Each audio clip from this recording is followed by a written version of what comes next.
በስመ አብ ወወልድ ወመንፈስ ቅዱስ አሐዱ አምላክ አሜን። ገድለ ቅዱስ አቡነ እጨጌ ዮሐንስ ዘጉንድ ተክለ ሃይማኖት።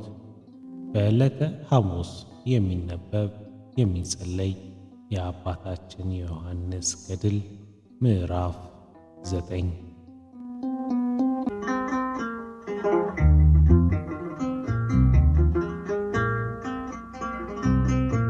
አባታችን ወደ ኢትዮጵያ ምድር እንደመጣና ከአቡነ ተክለ ሃይማኖት ጋር እንደተገናኘ፣ ከዚህ በኋላ የከበረ አባታችን አባ ዮሐንስ በእግዚአብሔር ፈቃድ ወደ ኢትዮጵያ ምድር መጣ። ወንጌልንም እያስተማረ ለኢትዮጵያ ሰዎች ሐዲስ ሐዋርያ ሆነ። የእግዚአብሔርንም ደስ እያሰኘ ዳሞት ከሚባል አገር ደረሰ።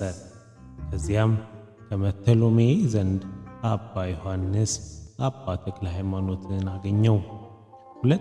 ሁለንተናውንም የመተሎሜን ምንደኛ ቀረፍ ውድም አገኘው።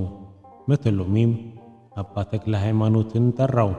እኔ ሀገሬ ዳሞት ሲሆን አንተ ግን የሐማራ ሰው ነህ። ሀገሬን ልታጠፋ መንግሥቴን ልትቀማ ማን አንድ አደረገህና መጣህ? አቤቶ ሊቅ ተክለ ሃይማኖትም ለአንተ ምን ልከፋ መጣሁ? መንግሥትህን ካንተ ለውስጥ የመጣሁ አይደለሁም። ከቤትህ የሳር ርጋፊን እንኳን አንዲቱን አልወስድም አላነሳም። አንተ የምትወነጅለኝና የምትበድል የራስህን በደል የማታውቅ ከሀገሬ የተነስቼ ሀገር ላጠፋ መንግሥትህን ልቀማ መጣሁን? መተሎሜም 5 ቀፎዎችን ያመጡ ዘንድ አዘዘ። የንጉሥ ሰራዊት ከፊትና ከኋላ እየተሽከራደሙ ከቤቱ ወጡ። እነርሱም ጌታቸው እንዳዘዛቸው ቀፎዎችን ያዙ። ተሸክመው ወደ ንጉሥ ቤት ገቡ። አቤቶ ሊቅ ተክለ ሃይማኖትን እመንልኝና በእኔ ዳን፣ እምቢ ብትል ግን ወደ ገደል ትጣላለህ፣ ለአማልክቶቼም ስገድ አለው። አቤቶ ሊቅ ተክለ ሃይማኖትም አንተ ፈጣሪ የረሳህ ዝንጉ ከሃዲ፣ ልብህ እንዴት ጠፋ ታጣለ አለው። ከዚህ የተነሳ ንጉሥ ተቆጣ። አቤቶ ሊቅ ተክለ ሃይማኖትንም በአንዲት ቀፎ ውስጥ ጣለው። ሁለተኛውንም ቀረፈፍ ውድም፣ በሦስተኛውንም የአሴር የተባለ የእስላም ወገን፣ አራተኛ ከሃይማኖት ወገን የሆነ የያዕቆብ በቀፎ አድርጎ እነዚህ 5ቱ ቀፎዎች አንዱ ቀፎ ተረፈ፣ የሚገባበትም ጠፋ። አባታችን ዮሐንስም ወደዚህ 5ኛው ቀፎ ውስጥ ገባ። ከዚህ በኋላ የመተሎሜ ጭፍራዎችና ሁሉም ሰራዊት ተከተሏቸው። ከጣሏቸው በኋላ ከጥልቅ ገደል ውስጥ ጥለዋቸው ሄዱ። ይኸውም ጦር ግራር ነው። ማር ተክለ ሃይማኖት ቀደማቸው። ከእነርሱ ጋር ወደ የወደቁት 4 ወንዶችም ተከተሉት። እርስ በርሳቸው ዛሬ ያዳነንና ከገደል ያወጣን የእግዚአብሔር ኃይል አያችሁን? እየተባባሉ እጅ እየተነሳሱ አቤቶ ሊቅ ተክለ ሃይማኖትም ልጆቼ ሆይ የእግዚአብሔርን ስም ሁሉ ይረዳናል፣ በእግዚአብሔር እመኑ አላቸው። ይህንን በፍቅርና በአንድነት ሲነጋገሩ ማር ተክለ ሃይማኖት ከእነርሱ ጋር ካሉ ወንዶች በንጉሥ ፊት ቆመ። መተሎሜም አባ ተክለ ሃይማኖትን ባየው ጊዜ በመንፈሱ ተቆጣ። የጋኔን መንፈስ በላይህ አለን? ጋኔንስ ከእጄ ሊያድን ይችላልን? ማር ተክለ ሃይማኖትም ጋኔን ማለት ታውቃለህን? ጋኔኑስ ጋኔን ይላል አለው። የክርስቶስ አገልጋይ ግን ክፉ ጋኔን ከክፉ ሰው ያወጣልና። መተሎሜም የክርስቶስ አገልጋይ ነኝ የምትል አንተ ስምህ ማን ነው አለው። አባታችንም ተክለ ሃይማኖትም የመጀመሪያ ስሜ ፍስሐ ጽዮን ሲሆን እግዚአብሔር የሰጠኝ በኋላ ስሜ ተክለ ሃይማኖት ነው ሲል መለሰለት። ዳግመኛም እየገሰጸ እንዴት ልብ ጠፋ? የእግዚአብሔር ሕግ የረሳ ስትሆን ልብህን ያጣህ ሆንክ። ችግረኛ ጦም አዳሪዎች በእጅ የምትገፋ ሆንክ። አቤቶ ሊቅ ተክለ ሃይማኖት ከበተሎሜ ጋር ይህን ሲከራከር እነዚያ ቅዱሳን መጣላቸው ይነግሩ ዘንድ የጣሏቸው የንጉሥ ሰዎች መጡ። መጣላቸውን ሳይነግሩ በግልጥ አዩአቸው። የንጉሡን ቁጣ አይተው ፈሩ፣ ደነገጡም። ንጉሡ መተሎሜም ተቆጣቸው። ተዋቸው፣ ጣሏቸው ብላችሁ መጣላቸውን ናቃችሁ? ይሰድቡኝ ዘንድ ወደ እኔ የላካችኋቸው ከመንገድም መለሰችኋቸው? ይህንን ሲል ወታደሮቹ ሁሉ ጮኹ፣ እንደ ተውናቸው ልባችን ያውቃል። አንተ ከእኛ ጋር መኖር ባትኖር እንደ ጣልናቸው አምላክህ ያውቃል።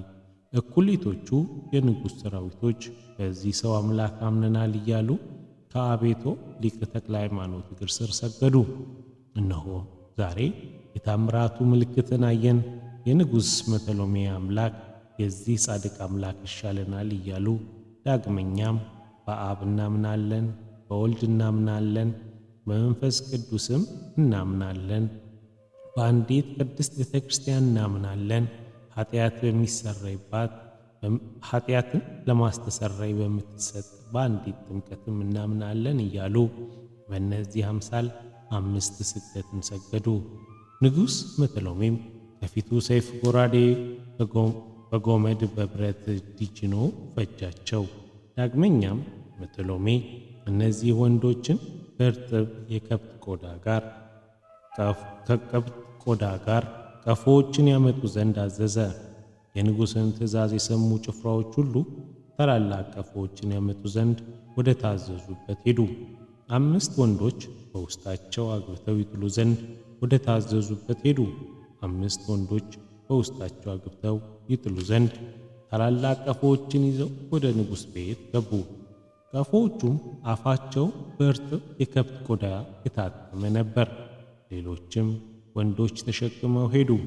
ወንዶችን የሚጠብቅ ሰጣቸው። በኋላቸው እየተመለከቱና እያዩ ወደ ገደል ውስጥ ጣሏቸው።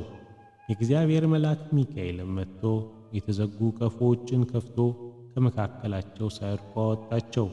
በፍቅር አንድነት አሰናበታቸው። እግዚአብሔርን እያመሰገኑ እንዲህም አሉ።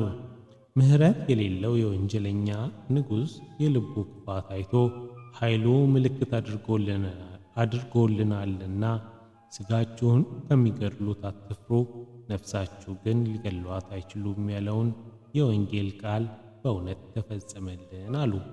እርስ በርሳቸው እየተነጋገሩ ከጣሏቸው ሰዎች ቀድመው ከንጉሥ ፊት ቆሙ። አባ ዮሐንስ አቤቶ ሊቀ ተክለ ሃይማኖት በል ወንጀለኛ ንጉሥ ገሰጸው፣ ተቆጣው፣ ፈቅደንልሃል አለው። አባታችን ተክለ ሃይማኖትም ገሰጸው፣ በገደል ውስጥ በጣልከን ጊዜ አምላካችን አንስቶናልና ያስጥሉን ዘንድ ከላካቸው እነሆ እኛ ቀደምናቸው። አንተ ሰነፍ በደለኛ ወንጀለኛ ስትሆን በአምላክ አታምንምን አለው።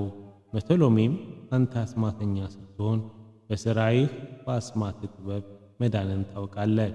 የሐማራ ሰዎች በሥራዬ የሰደዱህ ክፉ መነኩሴ ከአገሬ ልታልጠፋና መንግሥቴን ልታፈርሳት ከዚህ መጣህ። ከዚህ በኋላ በገደል ውስጥ የጣሏቸው ሰዎች መጡ። በንጉሡ ፊት በግልጥ ባገኟቸው ጊዜ እጆቻቸውን እየያዙ እርስ በርሳቸው እየተጠቃቀሱ በሹክሹክታ ይነጋገራሉ። እንዲህም አሉ፣ እነዚህ እነማን ናቸው? ገሊላዊ የሆነ የጌታችን የኢየሱስ ክርስቶስ ሐዋርያ ይሆናሉ። ዛሬ በገደል ውስጥ ናቸው። አሁንም በንጉሥ ፊት ትይዩ አገኘናቸው። ይህንንስ ማድነቅ ይሻል። ንጉሥ መተሎሜንም በገደል ጣልናቸው፣ አንተ ጋር ፊት ለፊት ሲነጋገሩ አገኘናቸው። ምን እናድርጋቸው ብለው አነጋገሩት። የቅዱሳን አምላክ ኃይል እንድናደርግ በእርሱም እንመን፣ ኃይሉም እጹብ እንበለው እንጂ በሀገራችን ጎበዞች የሚያደክም ወንድ መጣ፣ የወላድ መካንም የሚያደርግ ነውና። መተሎሜም እናንተ የእግዚአብሔር አገልጋዮች ነን የምትሉ እርሱ የአምላኬን የመግደል ኃይል ይችላልን? አላቸው።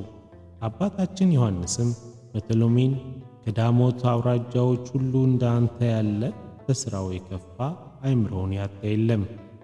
ከጣልከን ገደል ውስጥ በሰላም ያወጣንና ያዳነን አምላካችን የኃይሉ ምልክትን እያየ የኢሳይያስንም አባባል ስለ አንተ ተፈጸመ። ዓይኖቻቸው ታወሩ፣ ልቦናቸው ደነደነ።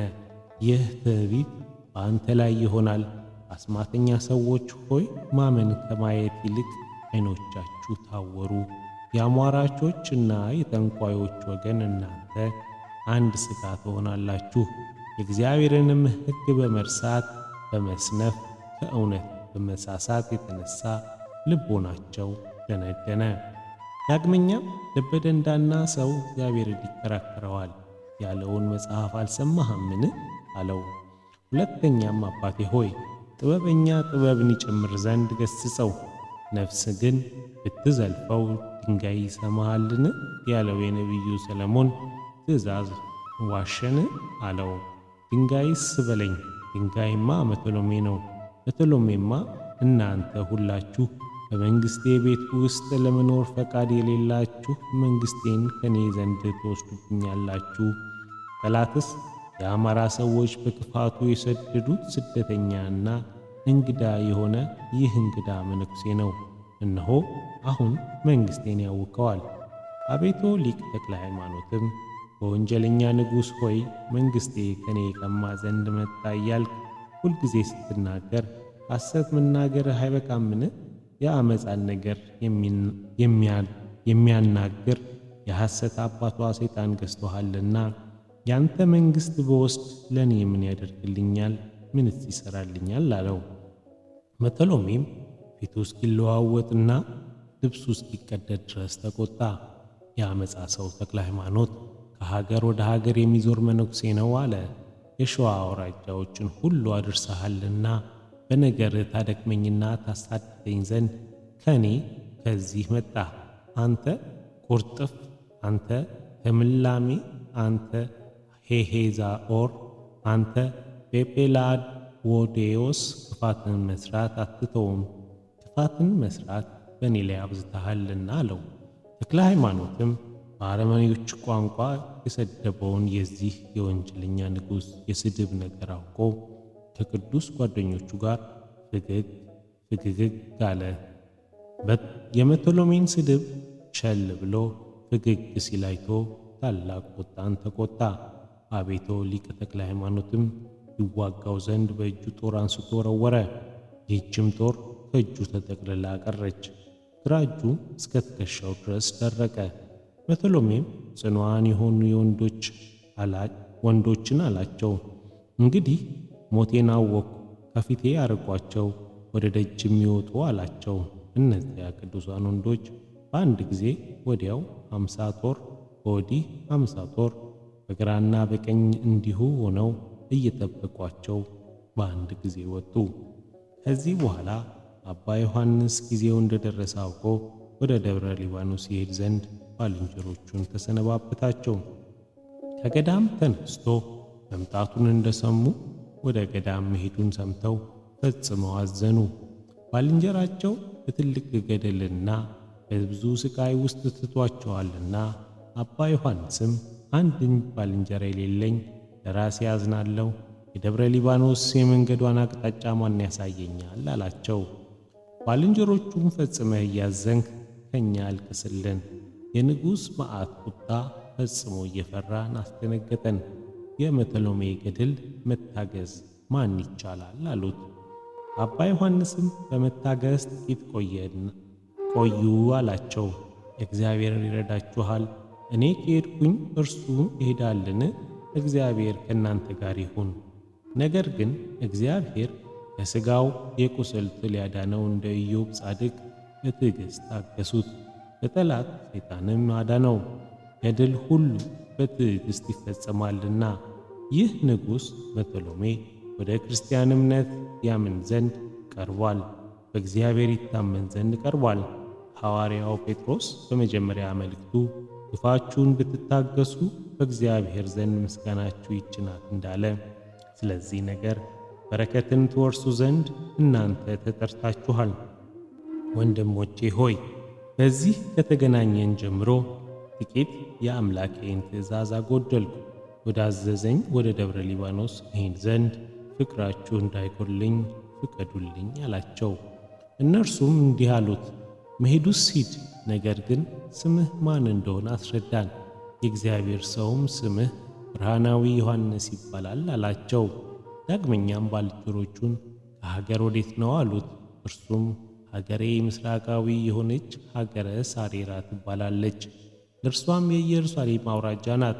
ኢየሩሳሌም ማለት የብርሃን ሀገር ማለት ነው አላቸው።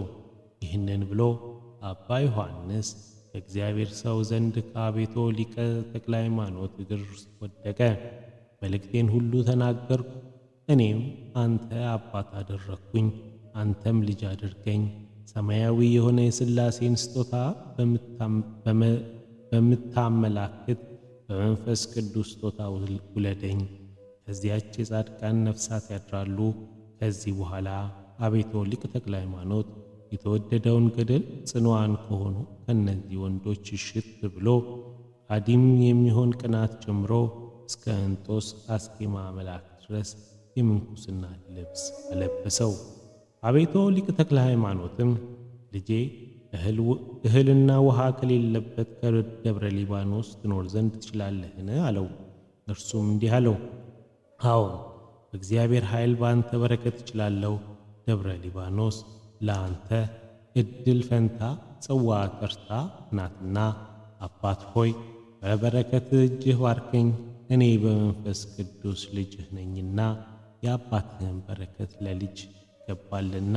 የእግዚአብሔር ቅዱስ አቤቶ ሊቀ ተክለ ሃይማኖትም ወደዚያ ወደ ደብረ ሊባኖስ ልጆቼ አሉ፣ ከእነርሱ ጋር ትኖራለህ፣ ምንስ ሥራ መሥራት ትችላለህ? አለው። አባ ዮሐንስም አምላክህ እግዚአብሔር ቢረዳኝ ከሥራ ሁሉ ረድእን እሆን ዘንድ ያጽናናኝ፣ ኃይሌንም ብርታቴንም ማግኘት በበዛልኝ ጊዜ የተቻለኝን ሁሉ እሰራለሁ። ያለመምህሩ አለቃው ፈቃድ ረድእ ቢሞት እንኳን መሞቱ አይጠቅመውም። በሰይፍ ቢሆን በድንጋይ መወርወርም ቢሆን በመጸለይ ቢሆን በመጋደል ቢሆን ይህ ሁሉ ቢሆን ለረድ የአለቃውን ፈቃድ ለመፈጸም ጭከናው ይበቃዋል። አቤቶ ሊቀ ተክለ ሃይማኖትም ልጄ ሆይ የማኅበር ሰዎች እንዳያስቱ ከከንፈሮችህ ጠብቅ፣ በማኅበር ሰዎች ውስጥ ሰይጣን ያድራልና አለው። ከዚህ በኋላ በፍቅር አንድነት አሰናበተው።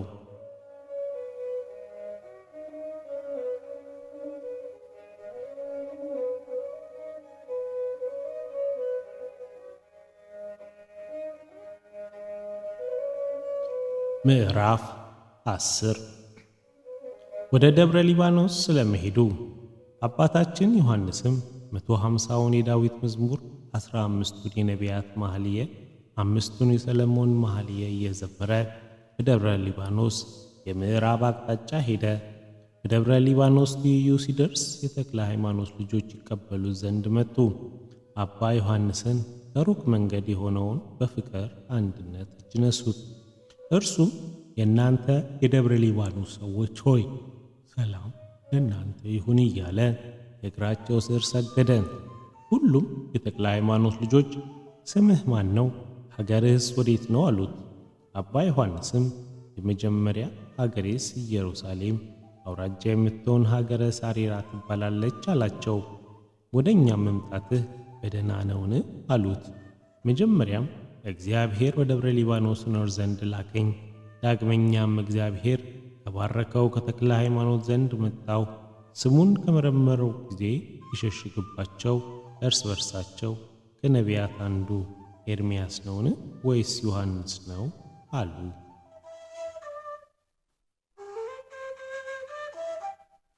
ይህንን ብለው እየተሽከራደሙ ወደ ቤታቸው በደስታ አስገቡት። አባታችን ዮሐንስም በዚያ በደብረ ሊባኖስ ደርሶ እንዲህ እያለ ለክብሯ ሰገደላት። የቅድስት ማደሪያና የንጹሐን ማረፊያ ደብረ ሊባኖስ ሆይ ሰላምታ ላንቺ ይገባል። በኋላ ለሚወለዱና በፊትም ለተወለዱ ማደሪያ የሆንሽ ምስጋናና ክብር በአንቺ ይኖር አላት። ዳግመኛም ከመውለዳቸው ብዛት የተነሳ ስሙን ከመረመሩት እርሱም ስሜ በነፍሴ በሰውነቴ ውስጥ እውነትን ማድረግ የሌለበት ዮሐንስ ነው አላቸው። ወንድሞቹም ከዚህ በፊት አናውቀውም፣ ነገር ግን እንጃ እንግዲህ እናውቀዋለን አሉ። ከዚህ ቀጥሎ አንድ ሰው ዝናውን በሰማ ጊዜ ከደሴተ ቆጵሮስ መጣ። የምከብርበትን በጎ ምግባር ስጠኝ አለው። ይህን ያህል ዘመን ሴኤዝ እና ኬኔዝ የሚባሉ አድባራት እየዞርኩ በከንቱ ደከምኩ። በኋላው ቢከተሉት ወይም ክፋትን ሁሉ ቢተዉት እግዚአብሔር ይበድላልን? አባታችን ዮሐንስም እንዲህ አለ ሲል መለሰለት፣ እውነትን ከመስራት በራቀ ስንፍና እግዚአብሔር ሰነፍ አድርጋ አትቁጠረው። እርሱ የነፍስህ ሐዘን የሚናዘዝና የሚያስደስት ነው። ለሟች ሥጋ አትዘን። በምድር ውስጥ ለእግዚአብሔር ብለህ ራስን አሳልፈ ቢሰጡህ ፈጽሞ አይጥልም። በዓለም ውስጥ የሥጋ ሐዘን አይጠቅምም፣ የነፍስ ሐዘን ግን ይመሰግናል፣ በመንግሥተ ሰማያት ይደሰታል። ወንድሜ ሆይ በሐዋርያ ጳውሎስ አፍ የተባለውን ተመልከት። ለዓለም የሚታዘዝ ሐዘን ግን ሞት ያመጣል። እንዲሁ እግዚአብሔር ወደ ርስቱ መንግሥተ ሰማያት እስኪጠራን ድረስ ይህንን ቃል እናስብ። እነሆ ዘወትር ሁሉን አውቀህ በቤትህና ብትን ሆነህ እግዚአብሔርን አገልግለው። በሰውነታችን ውስጥ እርሱ ለሥጋ ከማድላት ይልቅ ለነፍስ ማድላት እንሠራ ዘንድ ፈጽመናል። በቀን ማረፍ በሌሊት መተኛት ሳንወድ እንደ አንድ ልብ አሳቢ እንደ አንድ ቃል ተናጋሪ ሆነን እግዚአብሔርን እናገልግለው። ጻድቃን ግን ለነፍሳቸው የነፍስ ጥበብ ይመክራሉ፣ ለሥጋቸው ግን አይደሉም። ለሥጋ ፈቃድ የሚገዛ ጥምቀት ክርስትና የለውም፣ አረማዊ ነውና። ሐዋርያው ጳውሎስ በሕግ ሥራ ሆነው የሚገዙት አገዛዝ ለጥቂት ይጠቅማል እንዳለ የደብረ ሊባኖስ ሰዎች ይህንን ድካማችንን ስጦታና የመረዳታችን ዋጋ በእግዚአብሔር ዘንድ ይቆጥራልን አሉት። አባ ዮሐንስም እርቅን፣ ሰላምን፣ ፍቅርን፣ አንድነትን እናድርግ። ተፈጥሯችን ካለመኖር ወደ መኖር የሚያመጣ ከመኖር ወደ አለመኖር የሚወስድ የክፋትን ሥራ የሚበቀል እግዚአብሔር እኛን ማዳን ይችላል አላቸው። ከዚህ በኋላ አባ ዮሐንስ ለጸሎት ተነሳ። 150ውን ዳዊት መዝሙር እየዘመረ ዓይኖቹን ወደ ሰማይ አቅንቶ ተመለከተ። የእስራኤል ልጆች ባሕረ ኤርትራን እንደተሻገሩ የአርድእት ነፍሶቻቸው በባሕረ እሳት መካከል መቃጠልን ሳይፈሩ እንደ ዋናተኞች እየዋኙ እና እየተጫወቱ ሲሻገሩ አየ። ይህንን አይቶ እግዚአብሔርን አመሰገነው፣ እንዲህም አለ፣ ጌታዬ ኢየሱስ ክርስቶስ ሆይ እነሆ አሁን በዚች በደብረ ሊባኖስ ውስጥ ረዕድ መሆን እፈልጋለሁ። ረዕድ ሆን ዘንድ አጽናኝ፣ አለቃ፣ መምህር ከመሆን ይልቅ ረዕድ መሆን እፈልጋለሁ። ጌታችን በወንጌል ከጌታው የሚበልጥ ባሪያ የለም፣ ከላኪው የሚበልጥ የሚሻል ሐዋርያ የለም ብሎ እንደተናገረ ከዚህ ቃል እኔም በጌታዬ በኢየሱስ ክርስቶስ ፈቃድ በምድር ዳርቻዎች ሁሉ መልእክተኛ እሆን ዘንድ እወዳለሁ። በጎ ስጦታዎችን ሁሉ እሰጥ ዘንድ ትችላለህና። ይህንንም ሲናገር ጌታችን ለአባታችን ዮሐንስ ታየውና እንዲህ አለው፣ ወዳጄ ሆይ በፍቅር አንድነት ላንተ ሰላም፣ ፍቅር አንድነት ላንተ ይሁን። ለመጋደል ጽና፣ ታገስ። ከዚህ በደብረ ሊባኖስ የምትጋደላት ትንሽ ገድል ቀረችህ። ለአንድ ጽድቅ ከገድሉ ትሩፋት ውስጥ የአንዲቱ ዋጋ ሰማይና ምድርን ታክላለች። የጸሎቱ ዋጋ እንደ ሰማይ ኮከብ እንደ ባሕር አሸዋ ይበዛል። በመንግሥተ ሰማያት ዋጋው 100 እጥፍ ድርብ ሆኖ ይሰጣል። ስለ እኔም መልእክቴን በመፈጽም የስድስቱ ቃላት ወንጌል ትእዛዝን የተላለፉ 5065 ነፍሳት እምርልሃለሁ። ስምህን የጠራ መታሰቢያህን ያደረገ ኃጢአቱ በሚዛን እመዝናለሁ። የበደሉን ቁጥር ከበዛ እጥፍ ድርብ ቢሆን እኔ በጸጋዬ አቃልልለታለሁ። በምሕረቴ የበደሉን ብዛት እተዋለሁ። አገልጋይህ ቢሆን ዘመኑን አረዝምለታለሁ። በቤትህ የምንኩስና ልብስ ከተቀበለ በኋላ ልጅ ባይሆንህ ግን ዘመኑን አሳጥራለሁ። ይህንንም ተናግሮ ጌታችን ወደ ሰማያት አረገ። በኪሩቤልና በሱራፌል ጀርባ ላይም ተቀመጠ። አባታችን ዮሐንስም እግዚአብሔርን ሳለምነው ይህን ያህል ቃል ኪዳን የሰጠኝ በምን ሥራዬ ነው እያለ ስለሰጠው የእውነት ቃል ፈጽሞ ተደሰተ። እርሱ ለሁሉም እውነተኛና ቸር ነውና ጌታችን በወንጌል ካንዱ ከእግዚአብሔር በቀር ቸር የለም እንዳለ ከሁሉ ጋር በመፋቀርና በትዕግሥት እግዚአብሔርን እያገለገለ ጥቂት ዘመን ተቀመጠ። ከዚህ በኋላ የእግዚአብሔር ቅዱስ ተክለ ሃይማኖት አባ ዮሐንስ ከተቀመጠ ከ30 ዓመት ሲሞላው ከዳሞት ሀገር ተነስቶ እንደ ስደተኛ እንደ እንግዳ ሆኖ ወደ መቃብሩ ደብረ ሊባኖስ መጣ። የእግዚአብሔር አገልጋዮች ወንድሞች ሆይ ሰላም ለእናንተ ይሁን አላቸው።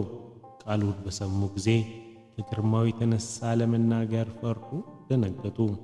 ወንድሞች ሆይ ሰላም ለእናንተ ይሁን የሚለን ምንድነው? አሉ። እግዚአብሔርን የሚፈራ አቤቶ ሊቅ ተክለ ሃይማኖትም በእግዚአብሔር ፈቃድ የመጣው እኔ ወንድማችሁ ተክለ ሃይማኖት ነኝ።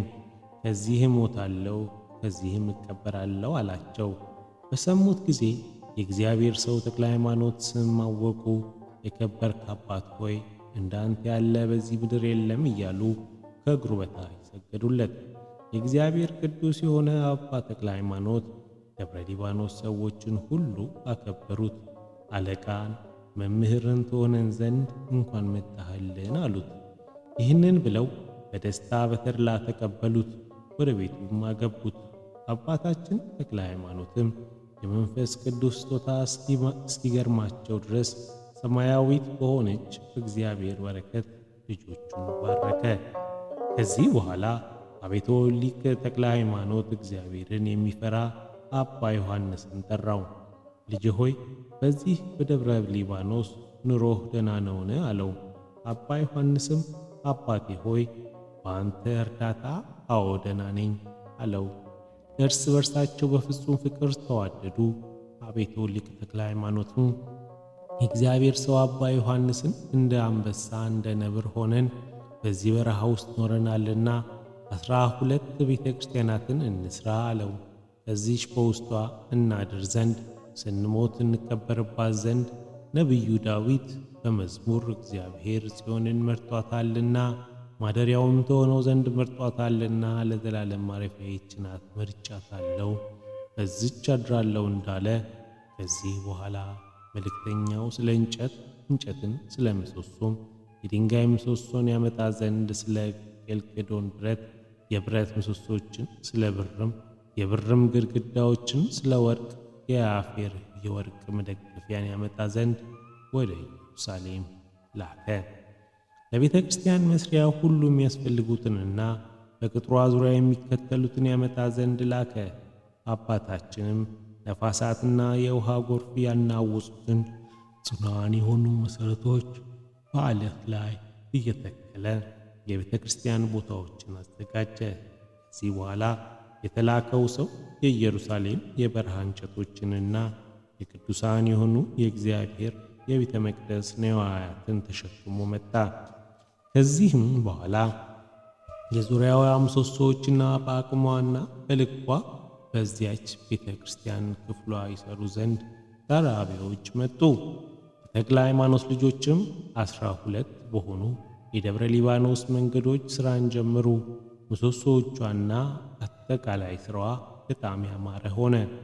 12 የሆኑ የእግዚአብሔር ቤተ መቅደሶች በዙሪያቸው ደጃፍ በወርቅና በብር አስጌጧት፣ አሰሯት።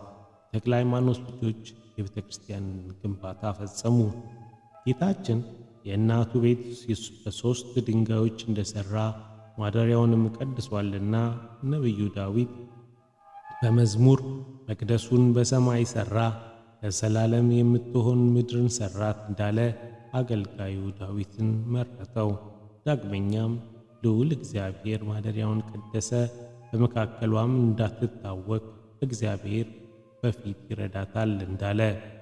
ከዚህ በኋላ 12ቱ ቤተ ክርስቲያናት ለእያንዳንዳቸው አንዳንድ ጠባቂ ካህናት ሾመላቸው፣ አስቀመጠላቸው።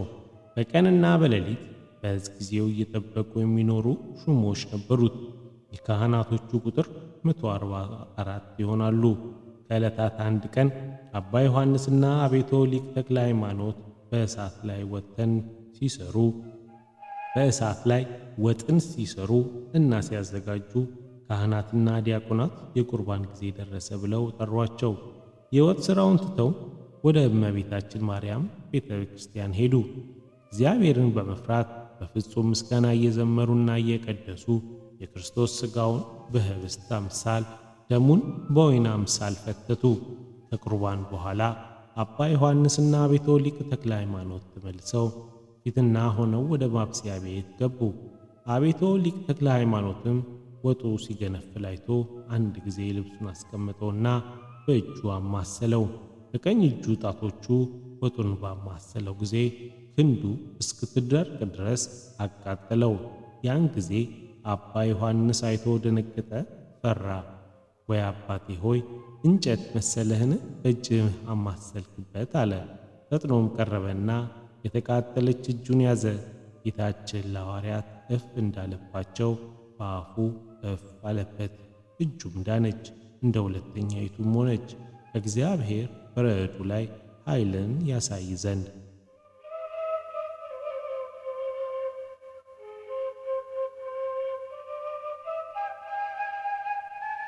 አቤቶ ሊቅ ተክለ ሃይማኖትም ከወንበሩ ተነስቶ ልጄ ሆይ አባትህ ሁነኝ እያለ ከእግሩ በታች ሰገደ። በመንፈሳዊ ስጦታ እንደወለድኩህ የወለድከኝ አንተ መምህር አድርገኸኛልና እኔም ረድእ እሆን ዘንድ እወዳለሁ። የደብረ ሊባኖስ ረድእ ከመሆንክ አባ ዮሐንስ ሆይ ገረምከኝ። 1 ዓመት በእኔ ፈንታ በወንበሬ ላይ ተቀመጥ። ዕድል ፈንታ ጽዋ ተርታ እኔ እረዳሃለሁ። ከ1 ዓመት በኋላ የሸዋ አውራጃዎችን ታስተምር ዘንድ ከደብረ ሊባኖስ ምስራቃዊ ወደ ሆነ አቅጣጫ ውጣ። እርሷ ላንተ ክፍልህ ናት። ከእንግዲህ ከእኔ ጋር እንዳትኖር ትሆናለህ። ድንቆችን ተአምራትን የምታደርግና አጋንንትን የምታሳድድ ልጄ ዮሐንስ ሆይ ገረምከኝ ገረምከኝ። የልጄ የኃይሉን ምልክት አሳየኝ። እግዚአብሔር የአባቱን ስም ይመስገን። የእግዚአብሔር ሰው አባ ዮሐንስም አባቴ ሆይ እንዴት ትነጋገረኛለህ? የእግዚአብሔር ኃይል አድኖሃል እንጂ የልጄ ዮሐንስ ኃይል ሟች ቢሆን ማዳን ይችላልን? አቤቱ ሊቅ ተክለ ሃይማኖትም ለራሴ አዝናለሁ፣ በአንተ ዘንድ እንደ ጉድፍ ሆኛለሁና ከእንግዲህ ወዲህ ወደ ምስራቅ ውጣ፣ በዚያ ማስተምር። እኔም መምህር ትሆን ዘንድ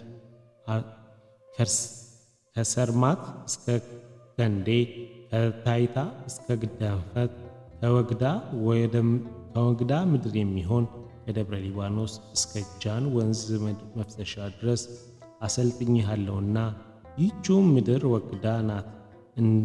እንደዚህም ፈቀድኩልህ። የሸዋ አውራጃዎችን ሁሉ አሰለጠንኩ። ከዚህ ነገሮች ሁሉ አንዱን ምረጥ። አለቃ ከመሆን አገልጋይ መሆን ይሻላል። መምህር ከመሆን ደቀ መዝሙር መሆን ይሻላል። ያምራል።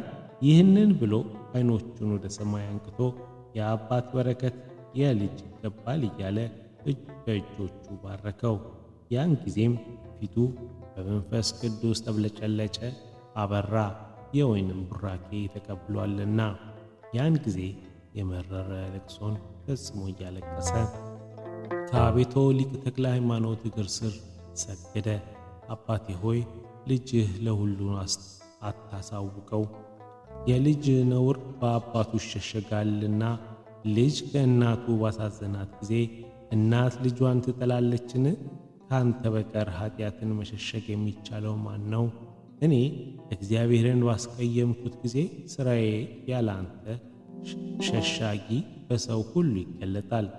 ደብረ ሊባኖስ ከገባ ጀምሮ ወደ ምስራቅ አቅጣጫ ውጣ እስኪለው ድረስ 50 ዓመት ሲሆነው በአቤቶ ሊቅ ተክለ ሃይማኖት ትእዛዝ ተነስቶ ሲሄድ እርሱን በመውደዳቸው ባልንጀሮቹ የአባ ዮሐንስን ፈለግ አሰሩን ተከተሉት። የምታጸናን አንዲት ተስፋ ተውልን አሉት። እግዚአብሔርም ሰው ዝም በማለት እና ቸር በመሆን ለእግዚአብሔር ተገዙ አላቸው። ለሰው ከመናገር ዝም ማለቱ ይሻላል። ሰለሞን ለሰው ከመከራከር ዝም ማለት ይሻላል እንዳለ እርሱ ለሰው ሁሉ ክብር ይሆናልና።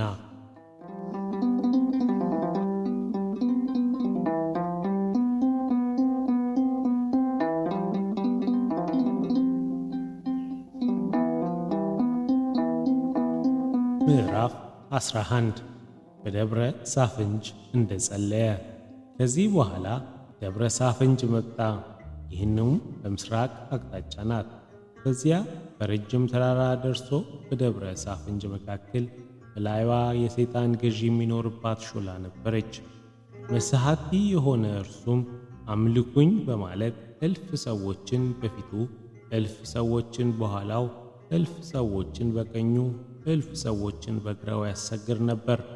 አባ ዮሐንስም አንተ መንፈስ እርኩስ ና ወደ እኔ፣ በዚያችም ሾላ ውረድ ውጣ አለው። ያን ጊዜ ሰይጣን በጉስቁልናው ራሱ እየነቀነቀ ዝም አለ። ከዚህ በኋላ የሰማይ መልአክ ገብርኤል እንዲህ እያለ መጣ። በቅዱስ ወንጌል የተባለውን ተመልከት። የሰናፍጭ ቅንጣት ታህል ሃይማኖት ቢኖራችሁ ይህንን ተራራ ከዚህ ፈልሰ ወደዚያ ሂድ ብትሉት ይፈልስላችኋል። ይህንን ሾላ ከስር ተነቅለሽ ወደ ባህር ተወርወሪ ብትሏት ትነቀላለች፣ ወደ ባህርም ትወረወራለች። ያን ጊዜ አባታችን ዮሐንስም ይህንን ተራራ ከዚህ ፍለስ እያለ ገሰጸው። ያን ጊዜም ከመጀመሪያው መኖሪያው ፈለሰ። ዳግመኛም ያችን ሾላ ከስር ተነቀይ እያለ ገሰጻት። ያን ጊዜ ተነቀለች፣ ወደ ባህርም ተወረወረች። የወንጌል ቃል እውነት ሆነ። የሚያስት ስሁት በባህር ውስጥ ሰጠመ።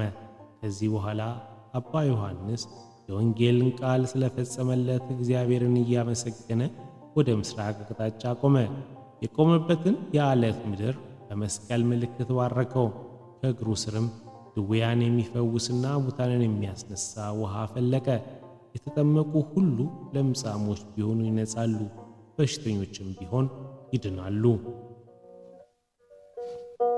አባታችን ዮሐንስም በስመ አብ ወወልድ ወመንፈስ ቅዱስ ባለ ጊዜ የሥላሴ ሦስትነትና በእሪና በሕልውና ያይ ነበር።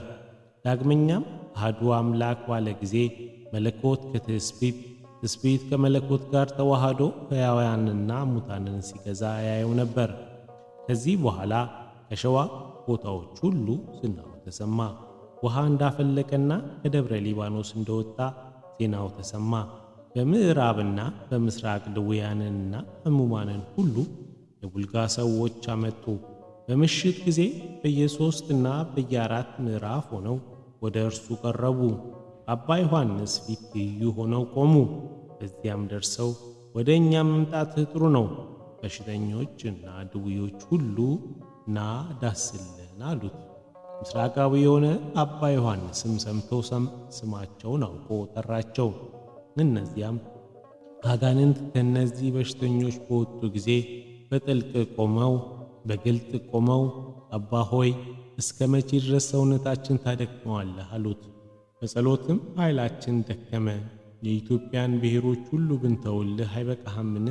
እስከ መቼ ድረስ በከንቱ ታሳድደናለህ አሉት። እንግዲህ ከዚህ ከሸዋ አገር ሂዱ እያለ መዓት ገሠጻቸው። እግዚአብሔርን ያጥፋችሁ አላቸው። ያን ጊዜ ሰይጣናት ሁሉ ከሁሉ የሰው ልብ ወጥተው ተበተኑ። ቁጥራቸውም 5088 ይሆን ነበር።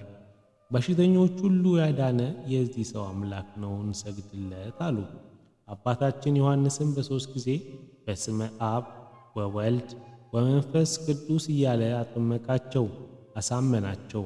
ከዚህ በኋላ በስሙ ታቦት ቀደሰ። በደብረ ሳፍንጅ ውስጥ በስሙ ታቦትን እየቀረጸና እየተከለ የልዑል ማደሪያን ሠራ። በዚህም ጥፋት በሌለበት ቅዱስ በሆነ በአክሴማና በቅናት አዲያም ብዙ የሆኑ ጻድቃንን ተካ። የአባ ዮሐንስ ልጆች ስሞች እንድርያስና ፊልጶስ፣ ያዕቆብና ናትናኤል፣ ኢየሱስ ሞዓና ሕፃን ሞዓ ናቸው። በሸዋ አውራጃ ሁሉ የመንግሥት ወንጌልን ያስተምሩ ዘንድ ላካቸው። ስታስተምሩ ስትናገሩ ባያምኑላችሁ የእግራችሁን ትቢያ አራግፉ። ጌታችን በወንጌሉ ወርቅና ብር ስንቅም ቢሆን ከረጢትም ቢሆን ከእግራችሁ ትቢያ አራግፉ እንዳለ ልጆቹ አባት ሆይ ከእኛ ይልቅ አንተ እግዚአብሔርን አልቆሃልና ስለኛ ጸልይ አሉት።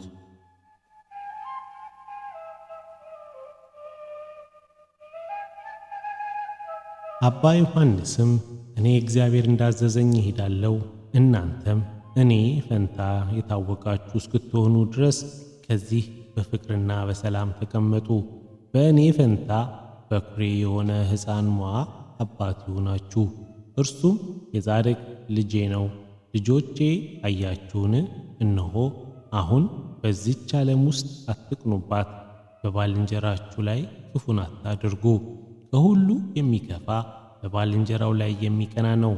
ከእርሱስ ተኩላዎችና የበረሃ ቀማኞች ይሻላሉ።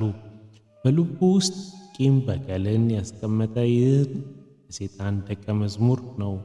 ስሙ እንዲመሰገንና እንዲከብር የክርስቶስ ፈለጉን ተከተሉት እንዳለ መጽሐፈ ዜና አበው ይህንንም ብሎ ይህችን ምድር የተባረከችና የተቀደሰች ትሆን ዘንድ ከሌሎች አድባራት ለይቶ እጆቹን ዘርግቶ ባረካት። እግዚአብሔርንም ከአድባራት ይልቅ ሁሉ ለይቶ ቀድሷታልና ከፍ ከፍም አድርጓታልና። 50 ዘመናቱን ፈጽሞ እግዚአብሔር ታየው፣ እንዲህም አለው፦ ወዳጄ ዮሐንስ ሆይ ፍቅር አንድነት ላንተ ይሁን።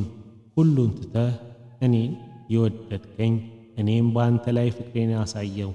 እንደ እናቴ እንደ ማርያም አድርጌ የወደድኩህ። በአፌ የወጣውን አልዋሽም፣ ፈጽሜ በቅድስናዬ ማልኩኝ። እነሆ አሁን ከአፌ የወጣውን ይህንን ቃል ኪዳኔን እንዳልመልስ በራሴ ማልኩኝ። እንግዲህ በክንፍ ሂድ፣ በእጅጉ ማረፊያ እስክታደርግ ድረስ ደብረ አዘሎ ውረድ አለው። አባታችንም መፍቀሬ መውደድ እንደዚህ እንደ ማርያም እናትህ ውሸት ነው፣ ነገር ግን እንደ ባልንጀሮቼ ውደደኝ እንጂ።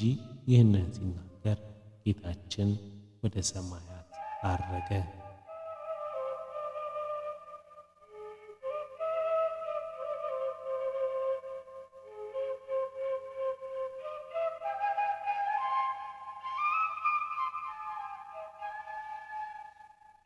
ምዕራፍ 12 አባታችን በደብረ አዘሎ እንደጸለየ። አባታችን ዮሐንስም በወገቦቹ የእሳት ክንፍ አውጥቶ ፈጽሞ እየተደሰተ እንደ ወፍ በረረ። በደብረ አዘሎም አረፈ። በዚያም በማምለክና እጅ በመንሳት ሰገደ፣ በደስታ ዘለለ። ርዝመቷን አይቶ በልቡ ይቺ ምድር ሰማይ ናት ወይስ ደመና ናት? የእግዚአብሔር ሥራ እጹብ ድንቅ ነው። የምድር መጀመሪያዋን አሳይቶኛልና አስረድቶኛልና እንጃ፣ እግዚአብሔር ያውቃል። እኔስ ከዚህ ብሞት እወዳለሁ፣ ከዚህ እቀበራለሁ አለ። ሁለንተናዋንም ባየ ጊዜ እጅግ ደስ አሰኘው። አባታችን ዮሐንስ እዚሽ ደብር ውስጥ ሊደሰት የ3 ሰዓት ጸሎት ደረሰ። አባታችን ዮሐንስም 150ውን ዳዊት መዝሙርና ስብሐታቱን እየዘመረ እግሩን ከድንጋይ ላይ አድርጎ እየሰገደ ፊቱን በድንጋይ ይመታ ነበር። አባ ዮሐንስም በዚያ ሳሉ የእስላሞች ንጉሥ የሚሆን ከእርሱ ዘንድ መጣ። በፊቱ ትይዩ ሆኖ በግልጥ ቆሞ አንተ ስምህ ማን ነው? አለው። አባ ዮሐንስም ከገደል ውስጥ ያወጣኝ የኢየሱስ ክርስቶስ ባሪያ አገልጋይ ነኝ አለው። እንዲህ እያለ በታላቅ ቁጣንም ተቆጣ። ያም ንጉሥ ኢየሱስን በምን ጠራኸው? አይሁድ በቀራንዮ ሰቅለውታልና በጎልጎታ መቃብር ውስጥ ቀብረውታልና። አባታችንም ዮሐንስ ስለ እኛ እንደ ሞተ አታውቅምን? ሐዋርያው ጳውሎስ ስለ አንድ ሰው ስለ አዳም ሞት ተደረገ፣ ስለ አንድ ሰው ስለ ጌታ ኢየሱስ ክርስቶስ ትንሣኤ ተደረገ እንዳለ አለው። ወንጀለኛውም ንጉሥ ራሱ ሞተ እንጂ ለሌላ አይደለም አለው። ዳግመኛም አባታችን በፈቃዱ ሞተ፣ በሰውነቱም ተቀበረ፣ በመለኮቱም ዳነ፣ ተነስቶ ወደ ሲኦል ወርዶ የሲኦል እስረኞችን ፈታ። የየትኛውንም የሀገር ሥርዓት ታውቃለህ? በሰውነቱ ቢሞት በመለኮቱ ተነስቷል።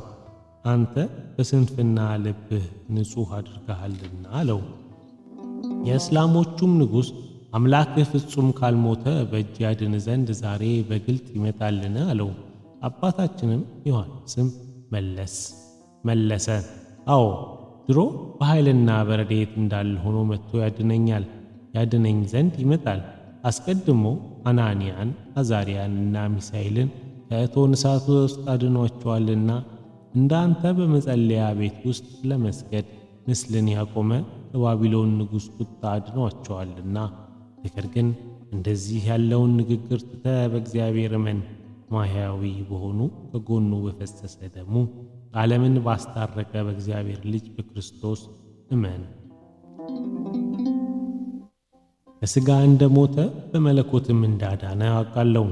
ሐዋርያው ጴጥሮስ በመጀመሪያይቱ መልእክቱ በሥጋ ሞተ፣ በመንፈስ ግን ዳነ፣ ነፍሳቸው ታስራ ወደ ነበረችበት ሲኦል ሄደ፣ ነፃነትንም ሰበከላቸው እንዳለ፣ ንጉሥም በአምላክህ ከማምን መሞት ይሻለኛል አለ። ያን ጊዜ ወዲያውኑ ሰማይ ተሰነጠቀ። ምስራችን የያዘ ስሙ ገብርኤል የሚባል የእግዚአብሔር መልአክ በታላቅ መፍራትና በንጹሕ ጾታ ወረደ። በግርማው በወዲያና በወዲህ የሚያዩ ዓይኖቹን አሳወረው። ከዚህ በኋላ ልቦናው ፈራ። የሰውነቱ መለያያ እስኪናወጡ ድረስ አንገቱን ያዘው፣ እንዲህም አለው፣ አንተ የአመፃ ንጉሥ፣ የእግዚአብሔር የስሙ አምልኮን ማስተዋል ማቃለል ትችላለህን? በእሳት ሰይፍ የሚቆርጠው ዘንድ ጀመረ። ንዑድ ክቡር የሚሆን አባ ዮሐንስ ነገር ቸል ማለትንም ትችላለህን?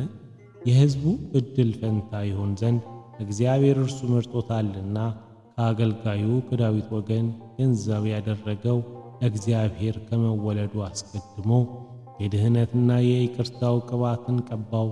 ነቢዩ ሳሙኤል በአባቱ በእሴይ ቤት ሳለ ንጉሥ ዳዊትን ቅባ መንግሥት እንደቀባው እነሆ አሁን እኔ በነገርኩ ባታምን በላይ መቅሰፍትን ዛሬ እንዳወረድኩት አወርድብሃለሁ አለው። ንጉሡም መለሰ፣ እንግዲህስ ካልተገዛሁለት ይህ መቅሰፍት በእኔና በልጆቼ ይሁን አለ።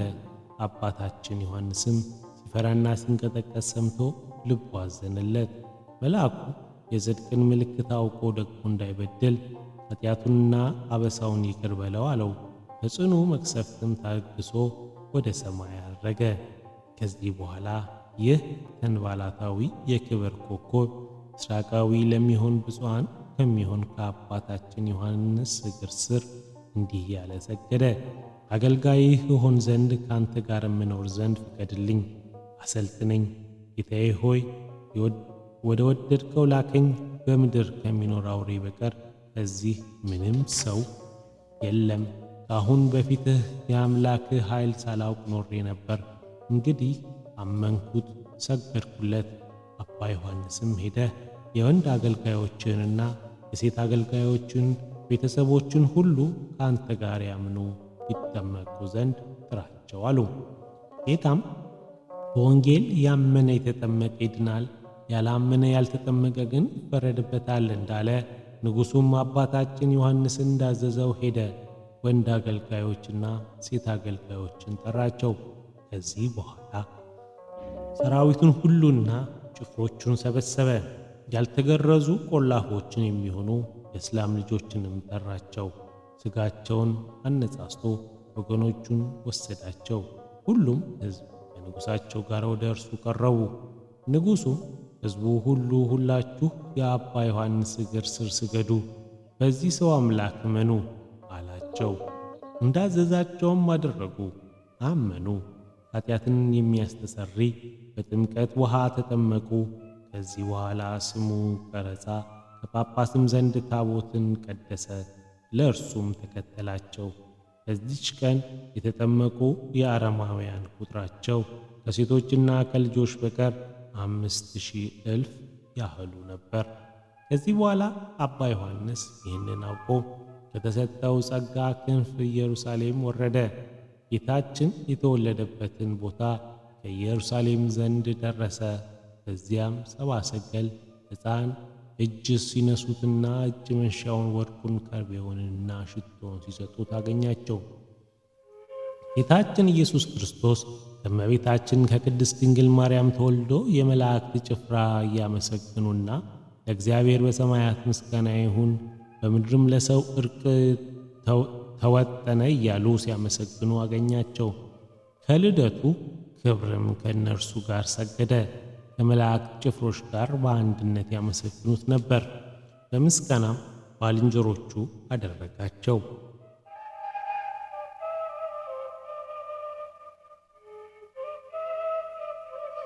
ዳግመኛም ወደ ዮርዳኖስ ውሃ ይጠመቅና የሥላሴ የአካል ሦስትነት የመለኮት አንድነት ያይ ዘንድ ሄደ።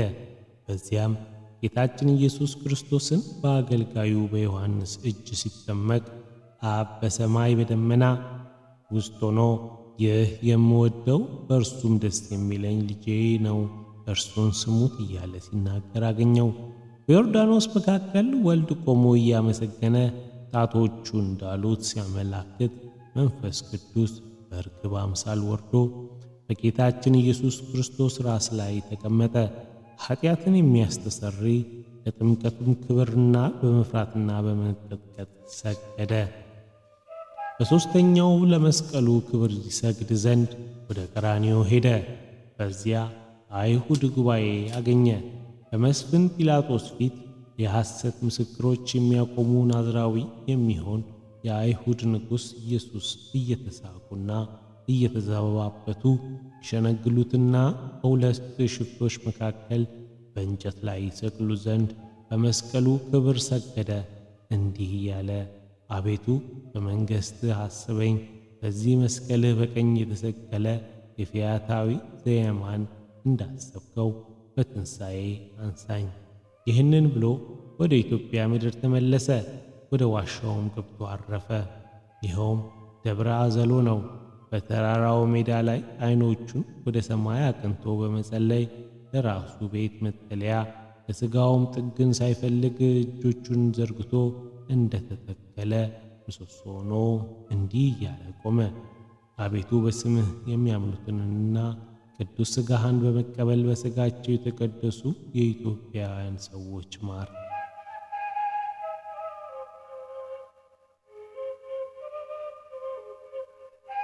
ምስራቃዊ የሆነ አባ ዮሐንስም ይህንን ምህላ ይዞ ሲጸልይ ጌታችን ታየው እና እንዲህ አለው፣ ወዳጄ ዮሐንስ ሆይ ሰላም፣ ፍቅር፣ አንድነት ላንተ ይሁን። በገዳም ውስጥ መኖርህ ያማረ የተወደደ ነው። ምግባሩ የቀና ቃሉ የጣፈጠ እንዳንተ ያለ በገዳም ውስጥ ቢኖር በዋሻ ውስጥም ቢኖር በተራራም ቢኖር በበዓትም ቢኖር የለም። ስምህ የጠራ መታሰቢያን ያደረገ ከዚህ የብርሃን ቤቶች ሰውረዋለሁ። ለወዳጆቼ ኪሮስ የሰጠሁት ቃል ኪዳን ለአንተ ቃል ኪዳን ይሁንህ። ሌሎች ቅዱሳንም በገድልና በትዕግሥት አይመስሉህም። እንግዲህ ወደ ደብረ ጻግሮ ሂድ። ከዚህ በገድልና በትዕግሥት ደስ ታሰኘኛለህ። እዚያም እንደ ርግብ በፍቅርና በየህዋት የሚኖሩ ብዙ ልጆችን ትወልዳለህ። አባታችንም መልሶ እንዲህ አለው፣ የእኔ ኃይል ደካማ ስለሆነ መጋደልን፣ መታገስ፣ ሥራንም መሥራት ምንም አልችልም። ነገር ግን የአንተ ኃይል ከረዳኝ ለምን አዝናለሁ? ለምን ተክዛለሁ? አቤቱ ሆይ ስምህን በጠራው ጊዜ እርዳታህን አታዘግይብኝ። ወደ ተራራም በገባው ጊዜ ጥሩም ብሆን ማን ያየኛል? የጠላት ሰይጣን አንደበትስ ቢያስተኝ ከአንደበቱ ማን ያድነኛል? በአንዲት ቀን እንኳን ለጠላቴ እጅ ውስጥም ከምወድቅ በአንተ እጅ ብወድቅ ይሻለኛል። መጽሐፈ ነገሥት እንዲህ እንዳለ ለሰው ልጅ በውስጡ ከመውደቁ ለእግዚአብሔር እጅ መውደቅ ይሻላል። ይህንን ብሎ ወደ ሰማያት አረገ።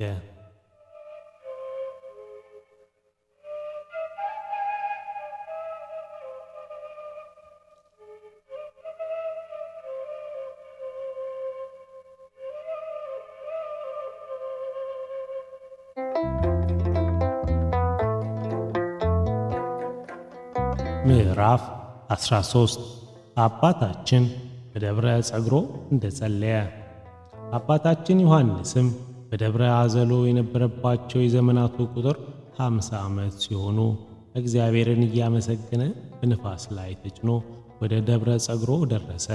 አባታችን ዮሐንስም ወደዚች ደብር ገብቶ ክፉዎች አጋንንትና ርኩሳን መናፍስት እርስ በርሳቸው እንዲህ እየተባባሉ አገኛቸው። በደብረ ጸግሮ ሥጋዬን እንዴት እናድርግ?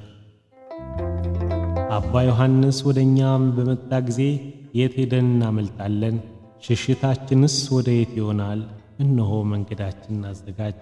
ከመካከላቸውም አንዱ ሰይጣን እኔስ መምጣቱ የቀረበ ይመስለኛል አለ። ይህንን ሲል አባታችን እንዲህ ያለ በእጁ አማተበ። እናንተ የመልካም ሥራ ጠላቶች በዚህ ደብር ራቁ። ይህችን ደብር ዕድል ፈንታዬ ጽዋ ተርታዬ ናትና። ከዚያም ሰይጣናት እንዲህ አሉት፣ ከመወለድ በፊት ከእኛ ጋር ጠብ አለህን? ወይስ ጠብህ ነቀፋህን ከተወለድክ በኋላ ነው? አሁን ባንችል ልጆችህ በስህተት ሁሉ ያመልጡናል። የልጆችህ በልቦናቸው ውስጥ በቀልን አታስቀምጥባቸው። ይልቁንም ልጆችህ ቢተርፉን ጥቂት ሰዓት ቆይ። ለልጅ አባቱ ከሞተ ወዲያ ጥቅሙ ምንድን ነው? አባ ዮሐንስም ዛሬ ከእኔ ተለይታችሁ የቀራችሁ ከእኔ ይልቅ ለልጆቼ ጠላት ትሆናላችሁ አላቸው። የቀንና የሌሊት ሰይጣናትም ጠባቸው በዛ። ይህንን ብሎ አባታችን ዮሐንስ እንዲህ እያለ በቃሉ ገሠጻቸው። እኔ ብተዋችሁ ቂም በቀል ይዛችሁ በኋላ ዘመን ልጆቼ እንዳትበቀሏቸው እግዚአብሔር ያጥፋችሁ። አሸናፊ በሆነ በጸሎቱ ኃይልና ጽኑ በሆነ ተጋድሎም ብን ብሎ እንደሚጠፋን ጢስ አደረጋቸው። የዚህ ቀን የተበተኑ አጋንንት ቁጥራቸው 18,180,000 ይሆናል። አባታችንም የዮሐንስ የሰይጣናት ጥፋታቸውን አይቶ በደስታ ጠጅን እንደጠጣ ሰው ነፍሱ በደስታ ረካች። ከዚህ በኋላ በአረሚ ንጉሥ መልእክተኛ ወደ እርሱ መጣ፣ እንዲህ አለው፣ ወደ አንተ ልመጣ እወዳለሁ፣ በቃልህ አምናለሁ፣ በእጅህም እጠመቃለሁ። በመምጣቴ ከወደድክ የአማኑኤልን ሥጋና ደም በእጅህ እቀበል ዘንድ መልእክተኞችን ወደ እኔ ላክ። እኔ በሀገሬ ለመሥዋዕት ፍሪዳ የሚሆን በሬ አመጣለሁ። የመምጣትህ ብቻዬን አይደለም፣ በእጅህ መጠመቅን የሚወዱ ብዙዎች አሕዛብ ይመጣሉ እንጂ። አባታችን ዮሐንስም እንዲህ አለው፣ በክርስቶስ ማመንን ከወደድ ዛሬ ለድሆች ምጽዋትን ስጥ። ወደ እኔ ብትመጣ የዘላለም ሕይወትን እሰጥሃለሁ። የዚህ ዓለም ብልጽግና ነፍስም አይጠቅምም። ብልና ነቀዝ እንደሚያጠፋ ያጠፋል። አንዳንድ ጥሩ ምግባር በልቦና ውስጥ ቢገኝ የተራበች ነፍስ የመጽሐፍ ሕግ ምግብ ትጠግባለች። የተራበ ሥጋ የእህል ምግብን ይጠግባል። በሥጋዊ ሥርዓት ኖራለህ። ዛሬ ምጽዋትን በመስጠት የቤትህ ገንዘብ ካልተጨመረልህ ሁለተኛ ለጻድቅ ያወጣሃል። ብርና ወርቅን አትውደድ። የሳጥኖች ብዛት ቢጨመርልህ የነፍስህን ዋጋ አይተካከላትም። እግዚአብሔር የሕይወት ርስትን እንዲሰጥህ ምድራዊ መንግሥትን ተውለት። ከሥጋ ፈቃድም ይልቅ የነፍስህን መድኃኒት ፈልግ። አንተ አረማዊ ስትሆን ይህ ጥሩ ምግባር ከሥራህ ከጻድቃን ልጆች ይልቅ ነፍስህ በእውነት ትበልጣለች። እኛ የክርስቲያን ልጆች በምግባር እንበልጥህም። የገሰገሰና ያመሸ ከእግዚአብሔር ይቅርታ በቀር እግዚአብሔር የማያገኘው ሆኗልና። የጾመም ቢሆን የጸለየም ቢሆን ያለ እርሱ በጎ ፈቃድ ጾምና ጸሎት ከንቱ ይሆናል። ልብህ ሳይጠራጠር ጥቂት የእውነት ሥራዎች ከሠራህ እርሱ ቅሉ እግዚአብሔር ይቅርታውን ቢጨምርበት ያለ ልብ መጠራጠር ወደ ማመን ትሄድ ዘንድ ዕዳህ ሁሉ ይጨርስብሃል። በቀና ሕሊና የክርስቶስ አብነቱን ተከተል። በፍቅርና በየዋህነት እግዚአብሔርን አገልግለው። አበሳ በደልህን ተመዝኖ ቢበዛ በይቅርታውና በቸርነቱ ብዛት ይጎድልልሃል። የጽድቅ የአበሳ የበደል መዛኝ እርሱ ነውና እርሱ ጥበብን አከበራት። ነፍስህ በእግዚአብሔር ዘንድ ከፍ ከፍ ትል ዘንድ በእርሱም ዘንድ ባለሟልነትን ታገኛለች። የጥበብ አክብሮቷ ብታበዛ እርሷ ጥበብ ወደ ሕይወት ጎዳና ትመራሃለች፣ ከክፉ ነገር ሁሉ ታድንሃለች። ይህ መልእክተኛ ምስራቃዊ የሆነ አባ ዮሐንስን ቃሉን ሰምቶ ወደ አረማዊው ንጉሥ ሊመልስለት መልእክቱንም ሊያደርስ ሄደ። ከዚህ በኋላ ንጽሕናን በመውደዱ በመሥራት መላእክት ወዳጅ ጓደኛ ያደረጉት። ሲወርዱና ሲወጡ የእግዚአብሔር ሰው አባ ዮሐንስን በይቅርታና በቸርነት እንዲህ እያሉ ይጎበኙቷል። የእውነት አንደበት ምስጋና ማህሌት በተራሮችና በበዓቶች ያቀርባል። አንተም እንዲህ በዚያ በገዳሙ ውስጥ በትዕግሥት ጽናት በመጋደል ሩጫህንም በመልካም ሥራ ጨርስ። ከዚህ በኋላ መላእክት እስከ 5ኛው ሰማይ ያሳረጉት። ከዚህ የሞት መምረርንና የሲኦል ኩነኔ መከራን አየ። ከእንባው ብዛት የተነሳ ኃጢአተኛ ሰው እንደ መሬት መሰንጠቅ በፊቱ ሲሰነጠቅ አየ። በልቡም እንዲህ አለ፣ የነፍሴን ስቃይ የማላስብ ወይኔ ትል ነኝ። ይህንንም በፊቱ የመሰንጠቅ ከሰማይ ከእናቴ ማኅፀን ቀዝቃዛ ውሃና ደም በሆንኩ ይሻለኝ ነበር። በደም የሕይወት መፍሰስን በላይ ላይ አሳድሮ ከምድር አፈር ባሪያውና በአምሳሉ እግዚአብሔር ለእኔ የሞት ምሕረት የሲኦል ኩነኔ ፈጥሮኛልና። እግዚአብሔርስ ለከንቱ ነገር ይደክማልን? የአዳም ፍጥረት ለከንቱ ይፈጥራልን? አባታችን ዮሐንስም እንደዚህ ያለውን ነገር አየ፣ ተመለከተም። ምድርም ትውጠው ዘንድ ወደደ። ተራሮችና ዋሻዎች ተንደው ይደፍኑት ዘንድ ወደደ። አንድ መልአክም እንዲህ አለው፣ ተስፋህ በእግዚአብሔር አድርግ። ዓይን ያላየው ጆሮ ያልሰማው በሰው ልቦና ያልታሰበ እግዚአብሔር ለወዳጆቹ ያዘጋጀውን የሕይወት ርስት ይሰጥ ዘንድ እርሱ ቸር ሰውን ወዳጅ ነውና። ትንሣኤ ተስፋ በማድረግ ወደ እርሱ ለሚተማመኑ ሁሉ የሕይወቷን ተስፋ እርሱ ነው፣ የሙታንም ትንሣኤያቸው እርሱ ነው። ነቢዩ ኤርምያስ ተስፋው አለኝታው በሰው የሚያደርግ እርሱ የተረገመ ነው እንዳለ፣ እነሆ ዛሬ አገርህን ታይ ዘንድ ዓይኖችህን አንሳ። እርሱም ዓይኖቹን ፈጥኖ አነሳ። አገሪቱንም ወተት ማርን የምታፈልቅ አያት። የቦታዎች ዙሪያ የብርሃን ማረፊያ ነው። ያችም አገር ለመመልከት የመብረቁ ብልጭታ ዓይንህን ያንጸባርቃል። አባታችን ዮሐንስም መልአክ በቀስታ በውስጧ ጌታን አለን ወይስ ሌላ ጌታ ይመጣላታል አለው። አንድ መልአክም ለአባ ዮሐንስ እንዲህ አለው፣ ይህች ሀገርህ ናት። በቆብና በቅዱስ በሆነ የመላእክት አርስኬማ ልጆችህ በመዛመድ ወገን በሚሆን የሚመሉባት ናት። አባታችን ዮሐንስም እንዲህ ሲል መለሰለት፣ የነገርከኝ ነገር ሁሉ ክፉ ይሁን በጎ ዛሬ የሀገሮችን ቋንቋ መሰለኝ። እኔ መልአክ ሆይ እንዴት ተዘባበትክብኝ? በምን ሥራ ጌታዋ ሆናለሁ? እንዴትስ ከልጆቼ ጋር ወደ ውስጡ አገባለሁ? መልአክም እንዲህ አለው፣ አንተ የሁሉ አባት ስትሆን ከሰዎች ተለይተህ ራስህን ለምን ዝቅ ታደርጋለህ? አባ ዮሐንስም እንዲህ አለው፣ ይህቺ ገነት ሰፊና ጠባብ የሆነች ምሰሶቿ ኅብረ ቀለም የማይመረመር ይህቺ መንግሥተ ሰማያት አገሬ ከሆነች ወደ ውስጧ ገብቼ በመካከሏ ልቀመጥ እወዳለሁ። መልአክም እንዲህ አለው፣ ወደዚያች መግባትህ ገና ነው። ከሞትህ በኋላ ወደ መካከሏ ትገባለህ። ዛሬ ግን አይደለም። በዚያች ትቀመጥ ዘንድ ሀገርህ መሆኗን እወቃት እንጂ። አባ ዮሐንስም መልአኩ ቀኝ ቆሞ አወቃት። በራቀ ጎዳናም እሳት በሆነ በመንፈስ ቅዱስ ፍቅር ተውጦ እስኪወድቅ ድረስ እጅ ነሳት። እንዲህም አለ፣ የሌሎች ሀገር መሰለኝ፣ እኔ አልመሰለኝም። ጌታዬና አምላኬ ኢየሱስ ክርስቶስ ሆይ ነፍሴን አትተዋት። እኔ ልበ ክፉ ስሆን እንዴት በፊትህ እቆማለሁ? ይቅርታህ ይርዳኝ እንጂ። ይህንንም አይቶ ከሰማይ ወደ ደብረ ጸጉሮ ወረደ።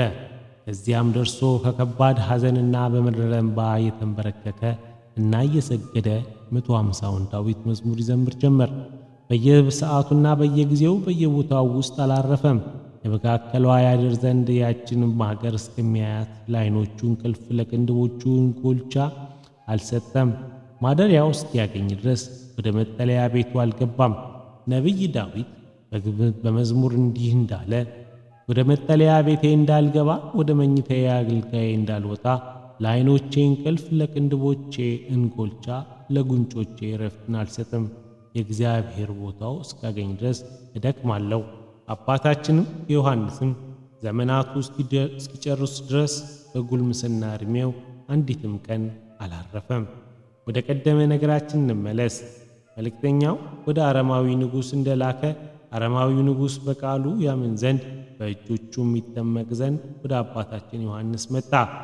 ወደዚያ ደርሶ ጥምቀትን ውሃ ውስጥ እኔ በእጅህ ልጠመቅ እወዳለሁ እያለ ወደ እርሱ ላከ። አባ ዮሐንስም ተነስቶ ባህሩ ውስጥ ለአምላኩ በብፅዕት እየሰጠ በመካከሉ ቆመ። ያን ጊዜ ዓይኖቹን አንስቶ ወደ ሰማይ አቀና፣ እንዲህም አለ፦ ጌታዬ ኢየሱስ ክርስቶስ ሆይ የአላውያን የአረማውያን ልጆች አንተን በማመናቸው ፈቃድህ ይደረግ። የከሰረች የሃይማኖታቸው ወደ ተቀደሰች ሃይማኖት በፈቃድህ መልሳቸው። እስከ ዓለም ዳርቻ የዞረ ጳውሎስን በመብረቅ ድንጋጤ ከክህደቱ ወደ አንተ እንደመለስከው በጥምቀትህ የጸጋ ልጅነትን መልሳቸው። በአንተ በጎ ፈቃድ ይህ ንጉሥ ወንጌልን አስተማሪና ሐዋርያ ይሆን ዘንድ አመፃን በደልንም ወደ ልቦናቸው አትመልስ። እኔ ዘወትር እንደምትሰማው አውቃለሁ። አቤቱ የለመንኩን ሁሉ ስማኝ። አቤቱ አንተ ቢጠመቁ ባይጠመቁም አራዊት እንስሳት አራዊት የሆኑ ዘንድ ይቻላልን? ስለዚህ መጠመቃቸውን ይቅር ብትል፣ ዳሩ ግን አንተ የሰዎችን መጥፋታቸውን አትውደድ፣ ባሪያህና በአምሳልህ ተፈጥረዋልና። እነዚህ የአላውያን የአረማውያን ልጆች ጥራቸው። አንተ በቅዱስ ወንጌል እንዲህ እንዳልክ ጻድቃንን ልጠራ አልመጣሁም ኃጥአንን በንስሐ ልጠራ መጣሁ እንጂ። ይህንንም ሲናገር ሰማይ ተከፈተ፣ መንፈስ ቅዱስም በዚያ ውሃ ላይ ወረደ። በመውረዱ ባህሪው መልኩ እሳት እስኪመስል ድረስ ያን ውሃ ቀደሰው። ከዚህ በኋላ የወንጌል የመጽሐፍንና የኃጢአትን የሚያስተሰርይ መጽሐፈ ጥምቀትን አነበበ። አባታችንም ዮሐንስም ተነስቶ በባሕሩ መካከል ቆመና አሐዱ አብ ቅዱስ፣ አሐዱ ወልድ ቅዱስ፣ አሐዱ ውእቱ መንፈስ ቅዱስ እያለ ውሃውን በመስቀል ምልክት ባረከው። ንጉሡንና ሕዝቡንም ሁሉ አጠመቃቸው። ንጉሡም ከባሕር ወጥቶ ሰገደለት። አባታችን ዮሐንስም አንገቱን ዘንበል አድርጎ በእጃቸው ባረከው። አባታችንም የምትፈልገው ነገር ሁሉ ደረሰልህን? አለው። ንጉሡም አዎን፣ የለመንኩን ሁሉ ደረሰልኝ አለው። ፍጹም በደልን የሚደመስስና ኃጢአትን የሚያነጻ ሥልጣንህ እነሆ አሁን አየሁ አለ። አባታችን ዮሐንስም አሐዱ አብ ቅዱስ ሲል በአንድ ገጽና በፍጹም መልክ አብን ያየዋል። ዳግመኛም አሐዱ ወልድ ቅዱስ ሲል በመልክና በገጽ መቃልን ለመሆን ልቦናው ከሆነ ከአብ ሲወጣ ያየዋል። ሦስተኛም አሐዱ ውእቱ መንፈስ ቅዱስ ባለ ጊዜ በአንድ ገጽና በአንድ አካል በማይታይ መለኮቱ እና በማይታወቅ ተፍጻሜቱ ሳይለያይ መንፈስ ቅዱስን ያየዋል። አባ ዮሐንስም ያን አረማዊ ንጉሥ ስሙ መስቀለ ቤዛ ብሎ ሰየመው። የሕዝቡን ሁሉ ስሞቻቸውን ከመጀመሪያው ስሞቻቸው ወደ ክርስትና ሃይማኖት ስም ለወጠ። ከዚያሽ ቀን የእግዚአብሔር ትእዛዝን አፍርሰው የነበሩ የተጠመቁ ቁጥራቸው 70,000 ወይም 700,000 ያህላል በደህነት በሰላም በየአውራጃቸው ይቀመጡ ዘንድ ወደ አገራቸው አሰናበታቸው። ከዚህ በኋላ ደብረ ጸግሮ ውስጥ እያለ ጌታችን በእሁድ አጥቢያ ተገለጠለት፣ እንዲህም አለው፦ ከዚህ ዓለም ጭንቀት ያዳንኩ ታማኜና ወዳጄ ሆይ ሰላም፣ ፍቅር፣ አንድነት ላንተ ይሁን። እኔ ሰላሜን አወርስሃለሁ። በማያረጅና በማይጠፋ ብርሃን ይስሐቅ ከያዕቆብ ባሉበት በእነዚያ በጻድቃን ርስት አስቀምጥሃለሁ። የተስፋህንም ዋጋ በመንግሥተ ሰማያት ውስጥ አቆያለሁ። አባታችንም ቃልህ እንዳይታበል ማልልኝ አለው። ከዚህ በኋላ ማርና ወተት የምታፈልቅ ከኤዶም ገነት እመቤታችን ቅድስት ድንግል ማርያም አመጣለት። ጡቶቿንም ይዞ በአፉ የወጣ ቃል ኪዳኑ እንዳይታበል ማለለት። ራሱ ጌታችን በወንጌል እንዲህ እንዳለ ከኦሪትና ከነቢያት አንዲት ቃል ከምትወድቅ ሰማይና ምድር ቢያልፍ ይቀላል። ስምህን የጠራ መታሰቢያህንም ያደረገ ቃል ኪዳንህን ያመነ እስከ 10 ትውልድ ድረስ እምርልሃለሁ። በፍርድ ቀን ስለ ቃል ኪዳኔ ወደ እኔ መንግሥቴ ያገባቸዋለሁ። ስለ እኔ ትደክም ዘንድ ዛሬ ከዚህ ሽሻሃልና ክብልህ ወደ ሆነች ወደ ተኩለት ሀገር ውስጥ ወደምትገኝ ወደ ደብረ ጸግሮ ሂድ። በዚያ ደብረ ኤጎራ ምዕራባዊ ክፍል እስከሆነች እስከ ደብረ ሊባኖስ አቅራቢያ ስገድ። ተንበርክከ ጌታችን ይህንን ተናግሮ ወደ ሰማያት አረገ። አባታችንም ዮሐንስ ከተራሮች ወደ ተራሮች የተመላለሰ ከበረሃ ወደ በረሃ የተዘዋወረ 50 ዓመት በደብረ ጸግሮ ተቀመጠ።